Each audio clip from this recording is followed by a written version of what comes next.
One parent managed to slip out of the school just before the lockdown.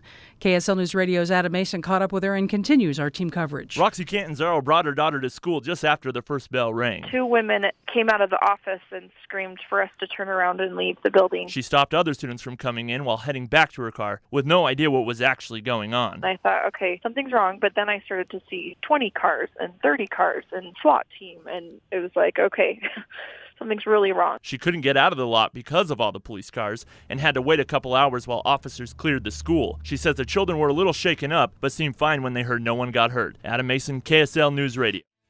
KSL News Time 5:06. More on that very story. Here's Sandy Collins. A new study, Jeff, shows most adults in the U.S. don't get immunized, and that costs the country billions of dollars. KSL News Radio's Adam Mason has more. When you get sick, you miss work, and sometimes that means you make doctor visits.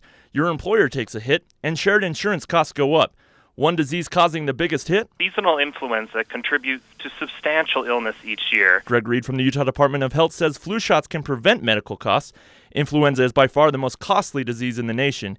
You may hear talk of getting your child immunized, but Reed says you should also help yourself. Immunizations, particularly for vaccine-preventable diseases, have been recognized as one of the 10 great public health achievements. Adam Mason, KSL News Radio. Now to a hate crime report from the FBI. A new report shows that anti-Muslim crimes are up 67% across the country from 2014 to 15. KSL News Radio's Adam Mason has more on the numbers in Utah. FBI Special Agent Eric Barnhart tells KSL's Doug Wright the state did not see any anti-Muslim hate crime. But I also need to caveat that it's a crime that is often underreported. One reason for that? Barnhart says people feel stuck because they believe no one can help. He says one way to get more people to report crimes is education. A lot of it is just outreach, letting people know what to look for, and how to report it. Barnhart says the FBI wants to know about problems before a crime happens. Adam Mason, KSL News Radio. Police are trying to sort out exactly what happened early this morning after somebody shot a Salt Lake man trying to sell his cell phone. KSL News Radio's Adam Mason has more. We received a call from the area of 700 East and 25 South at about 3 in the morning.